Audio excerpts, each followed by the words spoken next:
یہ نسخہ ہے، نسخہ حکیم کا نسخہ۔ سکھ بنا کر کھائے تو اس کو شفا ہوگی، یہودی بنا کر کھائے تو اس کو شفا ہوگی۔ یہ نسخہ نبوی ہے، یہ نسخہ الہیہ ہے۔ وَأَعِدُّوا لَهُم مَّا اسْتَطَعْتُم مِّن قُوَّةٍ، ان کے لیے قوت تیار کرو۔ تُرْهِبُونَ بِهِ عَدُوَّ اللَّهِ وَعَدُوَّكُمْ، اس سے تمہارا دشمن ڈرے گا۔ انہوں نے قوت تیار کی ہے تو تم ڈر رہے ہو، تم قوت تیار کرو گے تو وہ ڈریں گے۔ اور اگر آپ غریب ہیں تو آنسو تو بہا سکتے ہو نا، فجر سے پہلے اٹھ جاؤ، ان کے لیے آنسو بہاؤ۔ آپ کا دل کٹتا ہے، تکلیف میں ہے، دعا کرو، اپنے قاری صاحب سے بولو، قنوت پڑھے ان کے لیے۔ نمبر 3، جو لوگ وہاں مدد پہنچا رہے ہیں ان کی مدد کرو۔ نمبر 4، اگر کوئی بازار میں نکلنے کے لیے کوئی جماعت بھی کہے فلسطین کے لیے نکل رہے ہیں، ساتھ دو۔ دشمن یہ نہیں دیکھتا کہ تم کس جماعت سے ہو، دشمن دیکھتا ہے کہ یہ مسلمان تڑپ رہے ہیں اپنے بھائیوں کے لیے، اور جو ان کی پروڈکٹ ہے یہ معاشی اعتبار سے جنگ ہے، ان کو کمزور کرنا، اس کو مستقل طور پر چھوڑو۔ یہ بڑی کمینگی ہے کہ وہ خون بہائیں تو ہم 4 دن کے لیے چھوڑ دیں، وہ ان کا خون بند ہو جائے تو ہم اس کو دوبارہ پینا شروع کر دیں۔ مطلب ہم چاہتے ہیں کہ ان کا خون بہتا رہے تاکہ ہم باز رہیں۔ یہ بہت غلط بات۔ مستقل طور پر ان کے جو متبادل ہے، جس کا متبادل اچھا ہے وہ بالکل چھوڑ دو۔ کہیں کوئی 10% استعمال کرنا پڑ جائے، 90% بھی ہم بائیکاٹ کرنے میں کامیاب ہو جائیں تو ان کی تباہی ہو جائے گی۔ اور اپنی حکومتوں سے التماس کرو، اور حکومتوں سے التماس سے پہلے بات ہمارے اوپر آ کر رکتی ہے۔ ہم ان کو ووٹ دیتے ہیں جو ملک کو مقروض کرتے ہیں، اور جب ملک مقروض ہوتا ہے تو وہ کسی کام کا نہیں رہ جاتا ہے۔ اسلامک اسکالر فضیلت الشیخ مفتی محمد یوسف تیبی حفظہ اللہ تعالی، فاضل مدینہ یونیورسٹی، خطیب مرکز اقصی، جی ٹی روڈ، گجرانوالہ۔ قال اللہ سبحانہ وتعالی عسى ربكم أن يرحمكم وإن عدتم عدنا وجعلنا جهنم للكافرين حصيرا۔ محترم سامعین اور سامعات، اللہ تبارک و تعالی نے کچھ زمین کے مقامات مقدس بنائے ہیں اور کچھ اوقات مقدس بنائے ہیں۔ مقدس اوقات میں رمضان کا مہینہ گزر گیا، ابھی ذی الحجہ کے پہلے 10 دن اور حج کے دن اور پھر محرم کے روزوں کے حساب سے دن، یہ وہ اوقات ہیں جو مقدس ہیں۔ اور جو جگہیں مقدس ہیں ان میں مکی حرم ہے، مدنی حرم ہے، بیت المقدس ہے، کوہ طور ہے، اور نچلے درجے پر آ جائیں تو تمام مساجد ہیں، ان کا ایک تقدس ہے۔ رب ذوالجلال والاکرام نے رسول اللہ صلی اللہ علیہ وسلم کو مکہ سے مبعوث فرمایا۔ مکہ مقدس ہے، وہاں سے مدینہ لے کر آئے تو مدینہ مقدس ہو گیا، اور مکہ سے سیر کروائی بیت المقدس تک۔ گویا کہ امت اسلامیہ کا روٹ میپ طے کر دیا کہ یہ ادھر سے اٹھنا ہے اور ادھر جانا ہے، اور وہاں سے آسمان دنیا پر تشریف لے گئے۔ اللہ تعالیٰ نے قرآن حکیم میں امت محمد کے نام سے کوئی سورت نازل نہیں کی، لیکن بنی اسرائیل کے نام پر سورت نازل کی ہے۔ سورہ بنی اسرائیل، اس میں اللہ تبارک و تعالی فرماتے ہیں وَقَضَيْنَا إِلَىٰ بَنِي إِسْرَائِيلَ لَتُفْسِدُنَّ فِي الْأَرْضِ مَرَّتَيْنِ وَلَتَعْلُنَّ عُلُوًّا كَبِيرًا۔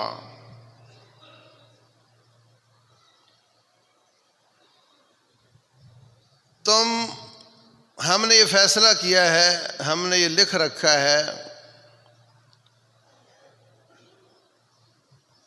کہ تم زمین میں 2 دفعہ فساد مچاؤ گے، وَلَتَعْلُنَّ عُلُوًّا كَبِيرًا، اور تم بہت تکبر کرو گے، بہت بڑا تکبر کرو گے، بڑی بڑی بار مارو گے، بڑے بڑے جملے بولو گے۔ فَإِذَا جَاءَ وَعْدُ أُولَاهُمَا، جب ان 2 دفعہ میں سے پہلی دفعہ ہوگی، بَعَثْنَا عَلَيْكُمْ عِبَادًا لَنَا أُولِي بَأْسٍ شَدِيدٍ، ہم تم پر اپنے بندے مسلط کریں گے جن کو لڑائی کی بڑی مہارت ہوگی، اور وہ تمہیں تہس نہس کر دیں گے۔ اور اس زمین کی تاریخ بہت عجیب ہے، اتنے انقلابات شاید کسی ٹکڑے نے دیکھے ہوں جتنے اس ٹکڑے نے دیکھے ہیں۔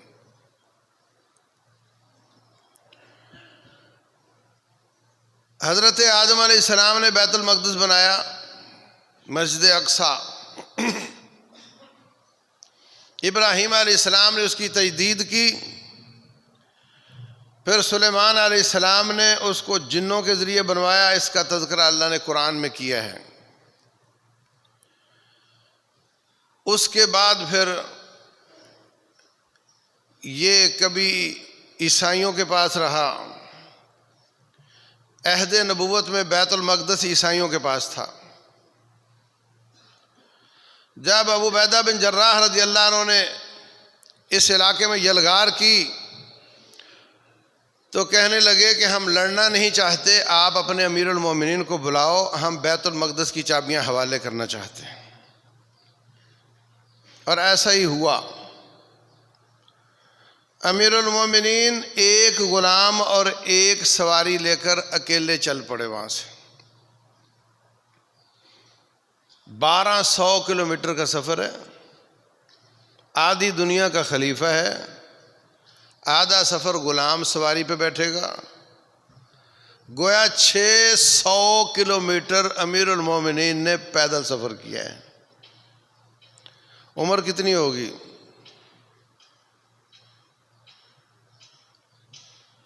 کچھ 60 کے قریب ہی ہوگی نا، 60 سال کی عمر کے قریب 600 کلومیٹر اکیلے، اور پھر سیکیورٹی نہیں ہے۔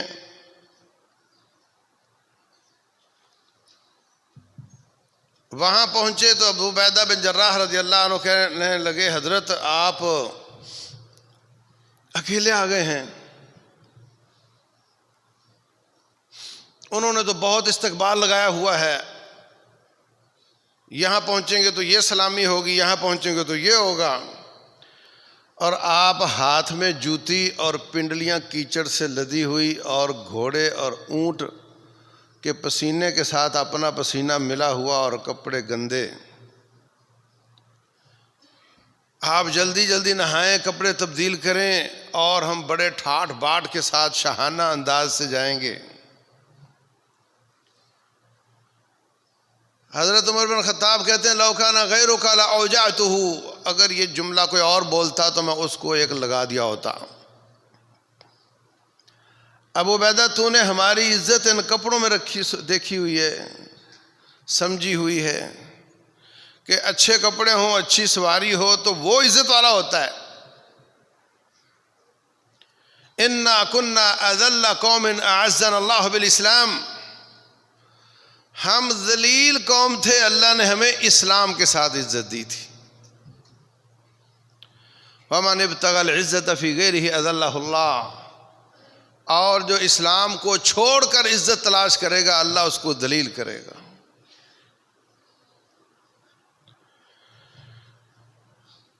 گئے، انہوں نے چابیاں حوالے کی، بیت المقدس مسلمانوں کے پاس آ گیا۔ خلفاء اس پہ حکم چلاتے رہے، عباس پہلے اموی پھر عباسی، اس کے بعد پھر کچھ دیر کے لیے مصر کے فاطمیوں نے اس پر حکومت کی، شیعوں نے، اور اس کے بعد پھر عثمانیوں نے اس پر حکومت کی، پھر اس کو انگریزوں نے فتح کر لیا۔ 12ویں صدی کے شروع میں صلاح الدین ایوبی رحمہ اللہ نے صلیبی جنگیں لڑ کر اس کو دوبارہ واپس کیا۔ 1187 تک یہ ان کے پاس رہا۔ پھر کبھی بابلی آ جاتے تھے، عراق سے اس پہ حکومت شروع ہو جاتی تھی، کبھی مصر سے شروع ہو جاتی تھی، کبھی ترکی سے شروع ہو جاتی تھی۔ یہ علاقہ انقلابات دیکھتا رہا، اور پھر دوبارہ اس پر برطانیہ نے، فرانس نے قبضہ کر لیا۔ اور جب دیکھا سب نے کہ اس پر قبضہ مستحکم رکھنا مشکل کام ہے، تو پھر 1947-48 میں برطانیہ اور فرانس نے اور دوسرے یورپ نے مل کر یہ فیصلہ کیا کہ اس پر یہودیوں کو آباد کیا جائے، کیونکہ یہاں ٹکنا کسی نے نہیں ہے، لڑائیاں تو ہوتی رہنی ہیں، تو مریں گے تو یہ مریں گے، ان کی مدد کرتے رہو۔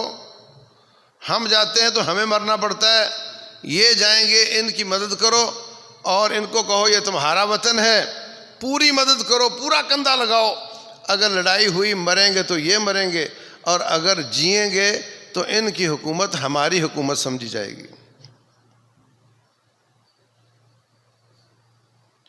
یہ سازش انہوں نے کی، اور اللہ تبارک و تعالیٰ فرماتے ہیں 2 بار تم فساد مچاؤ گے۔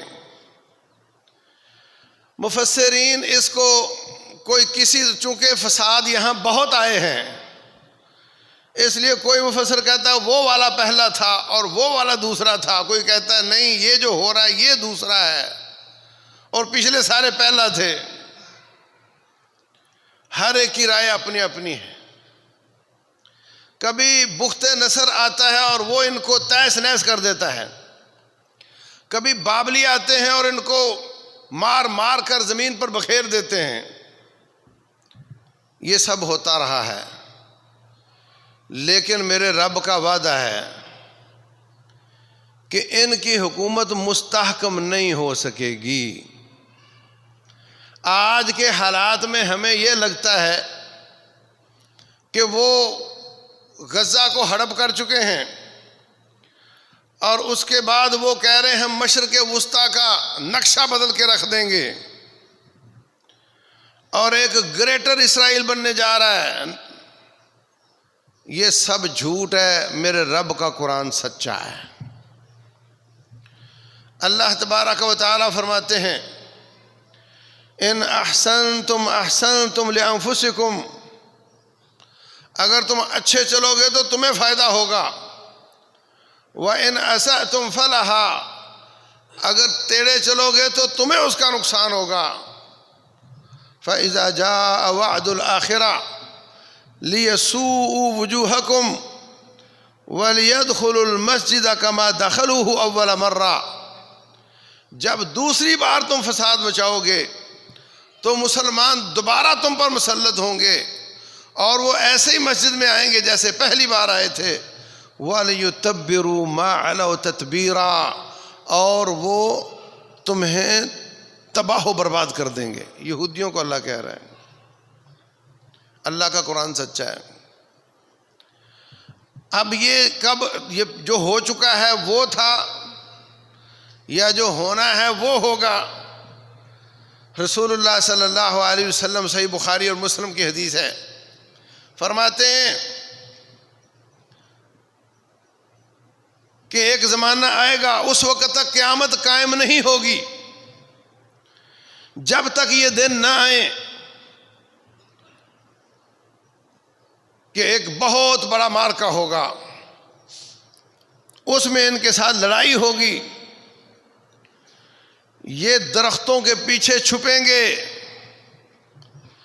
درخت بول بول کر کہیں گے، پتھر بول بول کر کہیں گے ہذا یہودی ورائی فقتل ہو، میرے پیچھے یہودی چھپا ہوا ہے، اس کو قتل کر دو۔ درخت بولے گا، پتھر بولے گا، الا الغرقد، مگر غرقد کا درخت نہیں بولے گا۔ فإنه من شجر اليہود، یہ یہودیوں کا درخت ہے۔ اور گوگل کر لو، دیکھ لو، اس وقت یہودی غرقد کا درخت بہت زیادہ بو رہے ہیں، جو ان کے خاتمے کے وقت کے قریب ہونے کا نشان ہے۔ وہ یہ سب حدیثیں جانتے ہیں۔ اس وقت وہ یہ درخت بہت زیادہ بو رہے ہیں، ان کا یہ درخت بہت زیادہ بونا ان کی موت کے قریب ہونے کی نشانی ہے۔ اور یہ بھی یاد رکھو، سنن نبی داؤد میں حدیث ہے، رسول اللہ صلی اللہ علیہ وسلم فرماتے ہیں، فرمایا کہ جب خلافت مسلمانوں کا دارالخلافہ بیت المقدس بن جائے گا، اس وقت بہت زیادہ مصیبتیں اور بہت زیادہ زلزلے آئیں گے۔ اور جس صحابی کو آپ بتا رہے تھے، اس کے قریب آپ کا ہاتھ تھا، فرمایا جتنا میرا ہاتھ تیرے سر کے قریب ہے، اتنی اس وقت قیامت قریب ہوگی۔ تو یہ تصور کہ ان کا قبضہ مستحکم ہو جائے گا اور مسلمان سارے بے دخل ہو جائیں گے، احادیث اور آیات اس بات کا انکار کرتے ہیں۔ پہلی بار آؤ گے، ہم تم پر بندے مسلط کریں گے، وہ تمہیں تہس نہس کریں گے، ثم رددنا لکم الکرۃ علیہم، پھر ہم تمہیں ایک باری اور دے دیں گے، وامددناکم باموال وبنین، تمہیں مال اور بچوں کے ساتھ، اس کی بہتات کے ساتھ ہم تمہاری مدد کریں گے۔ یہودی بہت زیادہ ہو جائیں گے، ان کے مال بہت زیادہ ہو جائیں گے۔ وَجَعَلْنَاكُمْ أَكْثَرَ نَفِيرًا، تمہاری فوج بہت زیادہ بڑھ جائے گی، لیکن تم پھر فساد مچاؤ گے۔ كُلَّمَا أَوْقَدُوا نَارًا لِلْحَرْبِ أَطْفَأَهَا اللَّهُ، قیامت تک جب بھی جنگ کی آگ کو بھڑکائیں گے، اللہ اس آگ کو بجھا دیا کرے گا۔ یہ رب کا وعدہ ہے۔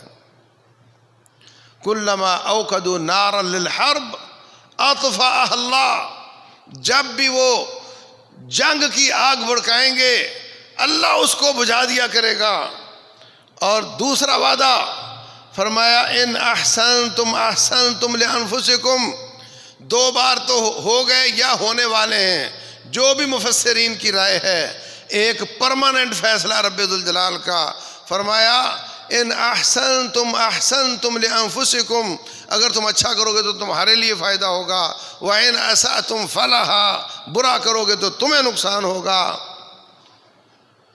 فَإِذَا جَاءَ وَعْدُ الْآخِرَةِ لِيَسُوءُوا وُجُوهَكُمْ وَلِيَدْخُلُوا الْمَسْجِدَ كَمَا دَخَلُوهُ أَوَّلَ مَرَّةٍ وَلِيُتَبِّرُوا مَا عَلَوْا تَتْبِيرًا، جب دوسری بار آئے گی تو وہ جو بھی ہوں گے، وہ جہاں جہاں آئیں گے تمہیں تباہ و برباد کر دیں گے۔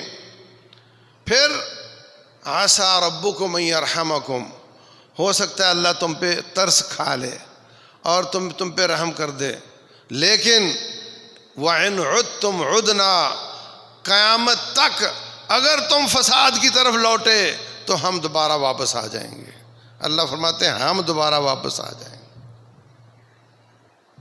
وَإِنْ عُدْتُمْ عُدْنَا، اگر تم لوٹے تو ہم بھی لوٹیں گے۔ وَجَعَلْنَا جَهَنَّمَ لِلْكَافِرِينَ حَصِيرًا، ہم نے جہنم کو کافروں کو گھیرنے والی بنایا ہے۔ دو وعدے ہو گئے، تیسرا وعدہ رب ذوالجلال کا، وَإِذْ تَأَذَّنَ رَبُّكَ، اور جب تیرے رب نے فیصلہ کیا، لَيَبْعَثَنَّ عَلَيْهِمْ إِلَى يَوْمِ الْقِيَامَةِ، اللہ ان پر قیامت تک بندے بھیجتا رہے گا۔ رب کے الفاظ پر غور کرو، وَإِذْ تَأَذَّنَ رَبُّكَ، جب تیرے رب نے فیصلہ کر لیا، لَيَبْعَثَنَّ عَلَيْهِمْ إِلَى يَوْمِ الْقِيَامَةِ، یہودیوں پر اللہ قیامت تک بندے بھیجتا رہے گا، من یسومہم سوء العذاب، جو ان کو دردناک برا عذاب دے گا، ان ربک لسریع العقاب، تیرا رب بہت جلد سزا دینے والا ہے، وانہ لغفور الرحیم۔ قیامت تک ایسا ہوتا رہے گا۔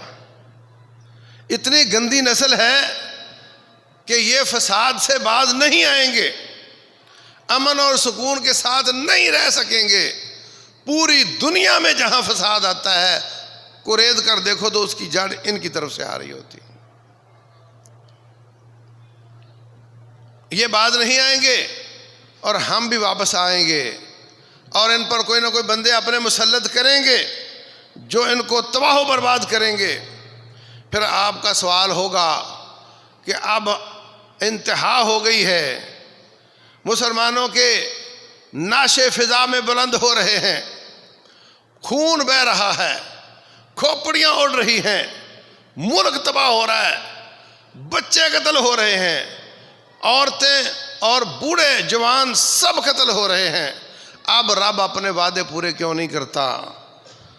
اب چاروں طرف کے مسلمان اپنا کردار پیش کیوں نہیں کرتے؟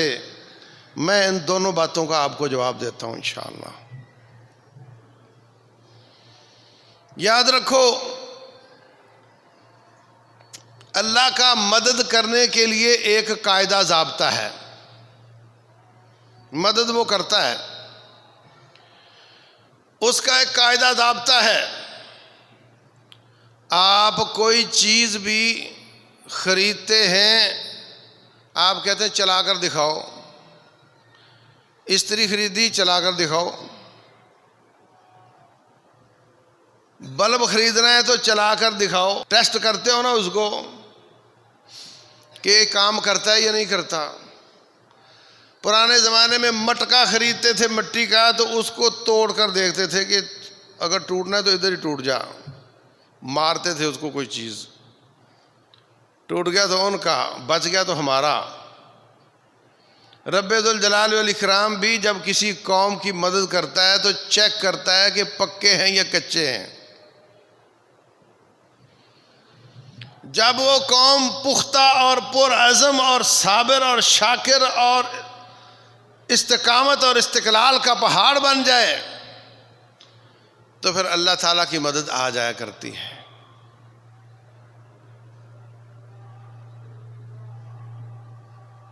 بنی اسرائیل جو حضرت موسیٰ علیہ السلام کی قوم تھی، یہ والے جو یہودی عیسائی ہیں نا، یہ یہودی عیسائی نہیں ہیں، یہ سیکولر ہیں۔ یہ کہتے ہیں وی بلیو ان گاڈ، ہم رب پر ایمان لاتے ہیں، مگر بوش نے کہا تھا یہ وہ والا رب نہیں جو مسلمانوں کا ہے۔ یہ سیکولر لوگ ہیں۔ جو حقیقی مسلمان یہودی تھے، حضرت موسیٰ علیہ السلام پر ایمان لانے والے، انہوں نے فرعون کے ساتھ کوئی معرکہ نہیں لڑا۔ پوری تاریخ چھان لو، صدیوں سے مقہور اور مغلوب تھے۔ آپ کے گھر بچہ پیدا ہو تو آپ کو خوشیاں ہوتی ہیں، مٹھائیاں بٹتی ہیں، جانور ذبح کیے جاتے ہیں۔ ان کے یہاں بیٹا پیدا ہو تو آنسو اور ہچکیاں اور پریشانیاں ہوتی تھیں، کیونکہ ابھی فرعونی آئیں گے اور میرے بچے کو قتل کر کے چلے جائیں گے، اور ایسا ہی ہوتا تھا۔ بہت بہت بڑی مصیبت تھی۔ انہوں نے صبر کیا۔ موسیٰ علیہ السلام ان کو لے کر وہاں سے نکلے، مصر سے نکلے۔ گھر بار چھوڑ دینا، بستے بساتے گھر چھوڑ دینا، آپ میں سے کون کون تیار ہے؟ کوئی کہے کہ اب گھر نہیں جانا، نکلنا ہے بس، اور ہمیشہ کے لیے نکلنا ہے، کبھی واپس نہیں آنا۔ یہ ان لوگوں کی قربانی تھی۔ بچوں کے قتل ہونے پر صبر بھی کیا، اور گھر بار چھوڑ کر وہاں سے نکلے۔ وَقَدْ أُخْرِجْنَا مِنْ دِيَارِنَا وَأَبْنَائِنَا، یہ ان کی قربانیاں تھیں اور ان کا صبر تھا۔ پھر رب ذوالجلال کی مدد آئی، کتنی دیر تک بچے قتل ہوتے رہے۔ حضرت موسیٰ علیہ السلام سے کہتے ہیں اوذینا من قبل ان تأتینا ومن بعد ما جئتنا، آپ کے مبعوث ہونے سے پہلے بھی ہمارے بچے قتل ہوتے تھے، آپ کے آنے کے بعد بھی یہ سلسلہ جاری ہے، ہمیں کیا فائدہ ہوا؟ قال عسى ربكم ان يهلك عدوكم، قریب ہے کہ اللہ تمہارے دشمن کو ہلاک کر دے، وَيَسْتَخْلِفَكُمْ فِي الْأَرْضِ، اور تمہیں زمین کا خلیفہ بنا دے، فَيَنْظُرَ كَيْفَ تَعْمَلُونَ، پھر دیکھے کہ تم کیسے کرتوت کرتے ہو۔ کیسی مصیبت تھی، کئی دہائیاں گزر گئیں، بچے قتل ہو رہے تھے، ان کے آنے کے بعد بھی مصیبتوں پر مصیبتیں تھیں، مگر انہوں نے موسیٰ علیہ السلام کا ساتھ نہیں چھوڑا، صبر و استقامت کا پہاڑ بنے رہے، انہوں نے تلوار نہیں اٹھائی، فرعونیوں سے مارکا کوئی نہیں لڑا، مگر صبر کر کے دکھایا۔ اللہ تعالیٰ نے ان کو صبر کا پھل یہ دیا، وَأَوْرَثْنَا الْقَوْمَ الَّذِينَ كَانُوا يُسْتَضْعَفُونَ مَشَارِكَ الْأَرْضِ وَمَغَارِبَهَا الَّتِي بَارَكْنَا فِيهَا، ہم نے ان کو بابرکت زمین کے ٹکڑوں کا وارث بنا دیا۔ وَتَمَّتْ كَلِمَةُ رَبِّكَ الْحُسْنَى عَلَى بَنِي اسرائیل، اور رب کا اچھا کلمہ پورا ہو گیا بنی اسرائیل پر، بِمَا صَبَرُوا، اس لیے کہ انہوں نے صبر کیا تھا، مار کا کوئی نہیں لڑا مگر صبر کیا تھا۔ تو یہ ایک بہت بڑی وجہ ہوتی ہے اللہ کی مدد کے لانے کی۔ رسول اللہ صلی اللہ علیہ وسلم مکہ میں تشریف فرما ہے اور ان کے ساتھیوں کو کاٹا جاتا ہے، ان کو شہید کیا جاتا ہے، ان کو تپتے صحراؤں میں لٹایا جاتا ہے، ان کے اوپر آگ کے انگارے رکھ دیے جاتے ہیں، اور کچھ لوگ آئے مکہ میں، آ کر کہتے ہیں حضرت اما ترى ما نحن فيه اما تدعو لنا اما تستنصر لنا، اے اللہ کے رسول آپ دیکھتے نہیں ہمارا کیا حال ہو رہا ہے، آپ ہمارے لیے دعا کیوں نہیں کر دیتے، آپ ہمارے لیے رب کی مدد کیوں نہیں مانگ لیتے؟ یہ کوئی جملہ برا جملہ ہے کہ آپ ہمارے لیے دعا کر دیں؟ آپ مولوی صاحب سے کہتے ہو جی میرے لیے دعا کر دیں، کبھی اس نے انکار کیا ہے؟ لیکن نبی صلی اللہ علیہ وسلم ناراض ہو گئے، آپ ناراض ہو گئے، کیونکہ یہ دعا کی طلب نہیں تھی، بلکہ اس میں لہجے میں ایک اعتراض تھا کہ ہم تو قربانیاں دے رہے ہیں، رب ہی ہماری مدد نہیں کر رہا ہے۔ اما تدعو لنا، انہوں نے یہ نہیں کہا کہ آئیں نا جی آپ ہمارے ساتھ، ہماری پٹائی ہو رہی ہے، آپ ہمارا دفاع کریں، یہ نہیں کہا، کہا آپ ہمارے لیے دعا کیوں نہیں کر دیتے؟ ایک لفظ ہوتا ہے آپ ہمارے لیے دعا کر دیں، ایک ہوتا ہے آپ دعا کیوں نہیں کرتے۔ اس میں ایک اعتراض پنہا ہے کہ ہم تو آ گئے پر رب نہیں آیا، ہم آگے آگے ہیں، رب پیچھے پیچھے ہے۔ اس بات پر ناراض ہوئے رسول اللہ صلی اللہ علیہ وسلم، فرمایا تم سے پہلے قوموں کو آرے کے ساتھ 2 لخت کر دیا جاتا تھا، لوہے کی کنگیاں لے کر ان کی بوٹی بوٹی نوچ لی جاتی تھی، ہڈیاں الگ کر دی جاتی تھیں، مگر اس کے باوجود وہ ایمان سے نہیں پھرتے تھے۔ وَلَكِنَّكُمْ قَوْمٌ تَسْتَعْجِلُونَ، تم رب کی مدد کو لیٹ سمجھنے اور مدد کو جلدی لانے کی جلد بازی کر رہے ہو۔ اللہ تعالیٰ کے ایک پروسیس ہے، وہ قوم کو چیک کرتا ہے، جب وہ قوم اس کے امتحان میں پاس ہو جاتی ہے پھر اللہ تعالیٰ کی مدد آ جاتی ہے۔ انہوں نے کہا متى نصر اللہ، اللہ کی مدد کب آئے گی؟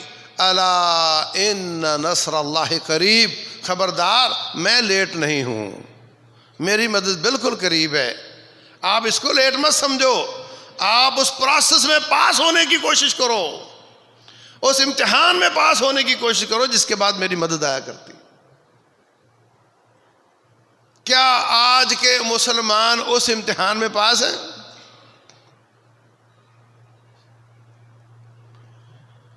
چاروں طرف کے مسلمان ہیں اور مفادات کی سیاست ہے اور کمزوری ہے اور وہن ہے، فوجیں نہیں بنائیں، تیاری نہیں کی، معیشت کمزور ہے، قرضوں پہ چل رہے ہیں، مقروض آدمی اٹھ کر قتال نہیں کر سکتا۔ آپ نے 70 لاکھ والی گاڑی 90 لاکھ کی سود پر بینک سے لی ہوئی ہو، پھر آپ کہو جی میں جہاد پہ جا رہا ہوں، جانے دیں گے آپ کو؟ جو آپ کی ذاتی کیفیت ہے وہی ہمارے ملک کی اور وہی ہماری فوج کی، وہی ہماری سول کی، سب کی یہی کیفیت ہے، کیونکہ یہ مارکا اسرائیل کا نہیں ہے، یہ امریکہ کا مارکا ہے، اور کوئی ملک اس کے ساتھ پنگا لینے کو اپنے لیے خیر نہیں سمجھتا، اور آپس میں اتحاد اور اتفاق کا فقدان ہے۔ سارے سنی ملک سمجھتے ہیں کہ یہ لڑائی انہوں نے شروع کی ہے، ہم نے نہیں کی۔ ہم تو یہ چھیڑنا نہیں چاہتے تھے کہ ہم طاقت نہیں رکھتے لڑنے کی، انہوں نے چھیڑا ہے، اب وہ بھگتیں، اور وہ پیچھے ہٹ گئے ہیں اور بھگتنا پڑ رہا ہے فلسطینیوں کو۔ یہ وجہ ہے سرد مہری کی، یہ وجہ ہے سرد مہری کی، اور طاقت ہونے کے باوجود لوگ آگے نہیں بڑھ رہے، حالانکہ ان کو بڑھنا چاہیے، ان کو کم از کم اتحاد بنا کر کے آواز بلند کرنی چاہیے، ان کو کم از کم عوام کا بہتا ہوا خون روکنا چاہیے، ان کو کم از کم ان کی ضروریات زندگی میں جو رکاوٹ بنائی ہوئی اس کو ختم کرنا چاہیے، لیکن ہم تیار نہیں ہیں، ہم سہل پسند ہو چکے ہیں۔ جس نے لڑائی لڑنی ہوتی ہے وہ شیشے کا گھر نہیں بناتا، ہم شیشے کے گھر بنا چکے ہیں۔ عرب تو عرب ہیں، ان کے پاس پیسہ بہت ہے، ہم غریب قوم ہیں، ہماری اپنی حالت بڑی خراب ہے، ہماری اپنی حالت بہت خراب ہے۔ ہمارے بچپن کی جو معیار زندگی تھا اب اس سے کتنا بلند ہو چکا ہے، اور قوموں کا معیار زندگی بلند ہونا یہ ان کے غلام بننے کے طوق ہوتے ہیں، گلے کے طوق اور پاؤں کی زنجیریں ہوتی ہیں۔ افغانوں کو 61 ملکوں نے کہا ہم آ رہے ہیں، انہوں نے کہا آ جاؤ جی، ہم تیار ہیں۔ کھانے کے لیے کھانا نہیں تھا، پہننے کے لیے کپڑے نہیں تھے، کہا ہم تیار ہیں، اس لیے کہ انہوں نے شیشے کے گھر نہیں بنائے تھے، اور ہم شیشے کے گھر بنانے کے بعد، اور ٹیکنالوجی میں کوئی ترقی نہیں، یونیورسٹیاں ڈگریاں دے رہی ہیں اور کوئی تحقیقات نہیں، کوئی ایسی ریسرچ نہیں کہ ہم جو باہر سے چائنا سے امپورٹ کرتے ہیں وہ یہاں بننا شروع ہو جائے۔ اسلحہ سازی تو دور کی بات ہے، کم از کم ملک کی معیشت کا بوجھ کم ہو جائے۔ جو بھی ڈگری لینے جاتا ہے وہ کہتا ہے تو ڈگری لے جا، یہ تحقیقات کو چھوڑ، ان چکروں میں نہ پڑ، ڈگری لو اور جاؤ، اور وہ اسی کمزور حالت میں آ کر کے پڑھانا شروع کر دیتا ہے، اور اربوں روپیہ تعلیم پہ خرچ ہو رہا ہے اور نتیجہ صفر ہے۔ کسی حساب سے بھی ہم لڑنے کے لیے تیار نہیں ہیں۔ جس ملک نے 29 تاریخ کو ہاتھ پھیلانا ہو جی پیسے دو میں نے تنخواہیں دینی ہیں، اور اسی کے ساتھ لڑائی کرے گا، تو ہر طرف سے انہوں نے پہلے معیشت کے حساب سے ملکوں کو گھیرا ہے، اور پھر آپس میں لڑا کر کے ملکوں کو الگ الگ کیا ہے، اور اس کے بعد پھر انہوں نے یہ ساری کٹائی شروع کی ہے۔ اب ہم ایک دم کہیں اٹھیں اور جا کر کے مار کا شروع ہو جائے، ایسا نہیں ہوتا۔ تو میں عرض کر رہا تھا کہ رب ذوالجلال کا پروسیس ہوتا ہے، اللہ آزماتا ہے، جب مسلمان کٹ رہے ہوں، خون بہہ رہا ہو، اور مسلمان دیکھ رہے ہوں اور کچھ نہ کر پا رہے ہوں، پھر اللہ کی ان کے لیے مدد تو آئے گی، کیونکہ انہوں نے صبر کیا ہے۔ انشاءاللہ آئے گی، احادیث یہی بتاتی ہیں۔ مگر جنہوں نے ان کو کٹتے ہوئے دیکھا ہے اور کوئی مدد نہیں کی ہے، ان کو کیا سزا ملے گی یہ میرا رب جانتا ہے۔ یہ بہت بڑا جرم ہے۔ رسول اللہ صلی اللہ علیہ وسلم فرماتے ہیں المسلم اخو المسلم، مسلمان مسلمان کا بھائی ہے، لا یظلمہ، وہ اس پہ ظلم نہیں کرتا، ولا یخذلہ، جب اس کو اس کی مدد کی ضرورت پڑے تو اس کو بے یار و مددگار نہیں چھوڑتا۔ تو میرے عزیز بھائیوں، اگر ہم سچے ہیں، رب کے وعدے سچے ہیں، وَإِنْ عُدْتُمْ عُدْنَا، جب بھی یہودیوں تم لوٹو گے فساد کی طرف، ہم بھی لوٹ آئیں گے تمہیں تباہ کرنے کے لیے، اور یہ رب کا وعدہ پورا ہوگا۔ اللہ فرماتے ہیں ہم نے فیصلہ کیا کہ قیامت تک تم پر بندے بھیجتا رہوں گا جو تمہیں دردناک عذاب دیں گے، یہ رب کا وعدہ پورا ہوگا۔ اللہ فرماتے ہیں کلما اوقدوا نارا للحرب اطفاها اللہ، جب بھی وہ آگ بھڑکائیں گے جنگ کی آگ، ہم اس کو مٹا دیا کریں گے، یہ رب کا وعدہ پورا ہوگا۔ یہ کیا دیکھ رہے ہیں؟ یہ دن چڑھا ہوا ہے، یہ ظلم ہو رہا ہے، یہ سب آنکھیں جھوٹ بولتی ہیں اور رب کا قرآن سچ بولتا ہے۔ وہ وعدے پورے ہوں گے انشاءاللہ۔ لیکن ہم کہاں کھڑے ہیں؟ ہم اگر چاہتے ہیں کہ کردار پیش کریں تو پھر بھائیو اگلا سارا مستقبل اسی علاقے سے ہی متعلق ہے۔ عیسیٰ علیہ السلام آئیں گے شام میں، دمشق میں، اور جائیں گے فلسطین میں، وہاں ان کے ساتھ ہندوستان سے لڑائی کرنے والے مجاہد بھی پہنچیں گے اور وہاں کے مجاہد بھی ہوں گے، اور باب لد جو کہ اسی ارض مقدس میں ہے وہاں دجال سے مارکا ہوگا، اور دجال کا ساتھ دیں گے ایران کے 70,000 یہودی۔ 25-30 سال پہلے ایران کے یہودیوں نے جشن منایا تھا کہ ہم 70,000 ہو چکے ہیں، اب تو اور زیادہ ہو گئے ہوں گے۔ اور یہ جو اس وقت ظلم کر رہے ہیں یہ کہیں نظر نہیں آتے، یہ کہیں نظر نہیں آتے، یہ تباہ ہو جائیں گے، ختم ہو جائیں گے انشاءاللہ۔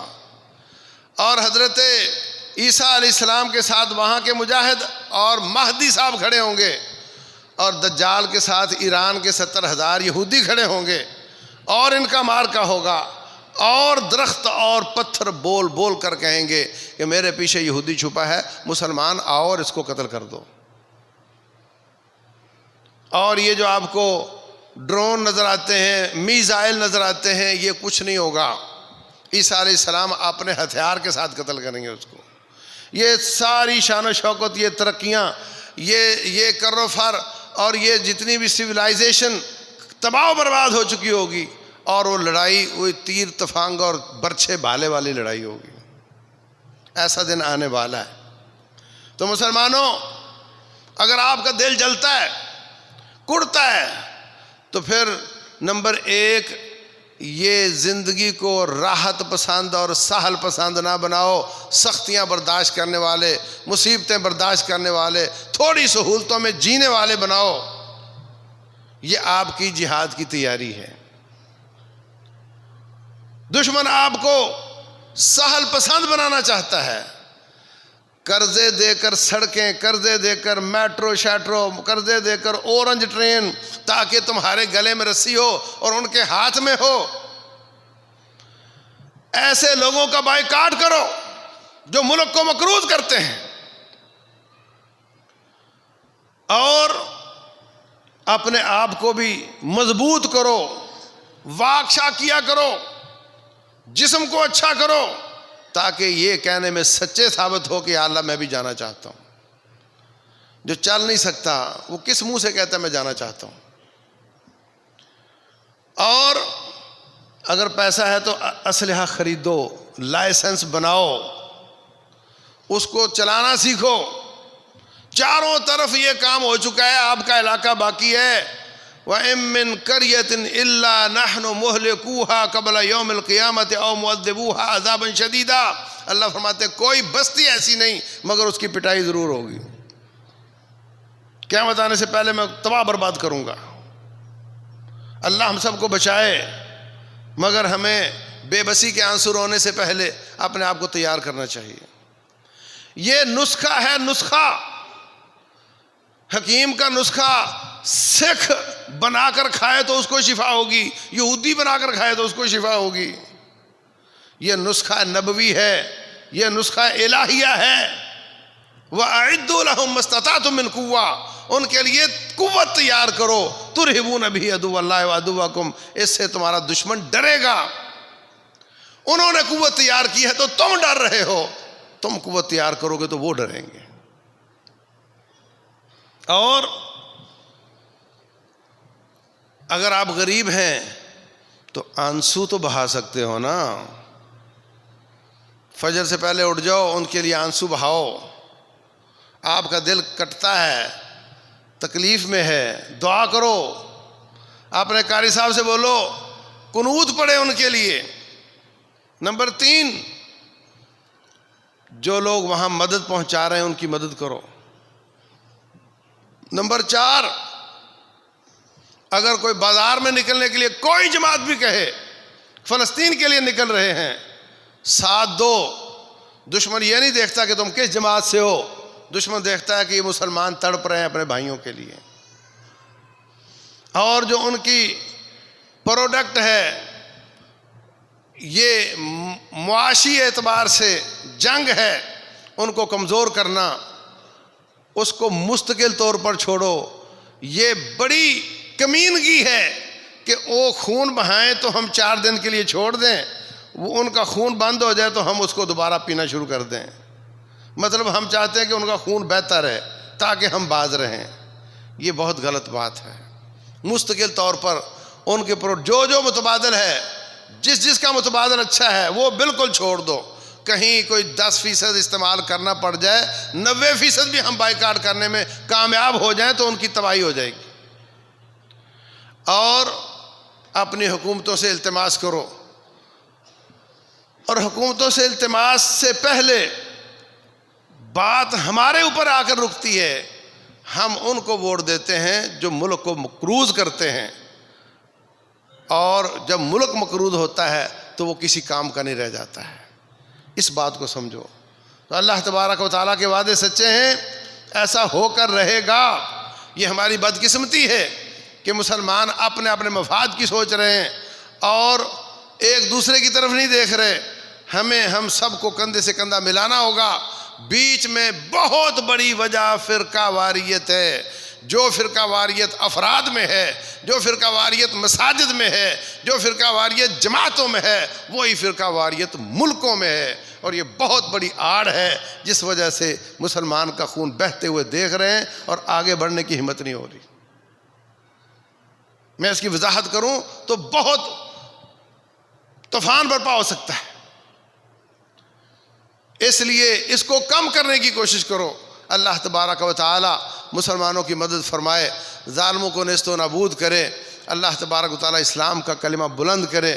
اللہ تعالی ان کے زخمیوں کی کوئی شفا دے، مسلمان بیماروں کو عافیت دے، اور جو ایمان پر جانے والے ہیں ان کی شہادتیں اور موتیں قبول فرمائے. واللہ اعلم، وصلی اللہ وسلم وبارک علی نبینا محمد.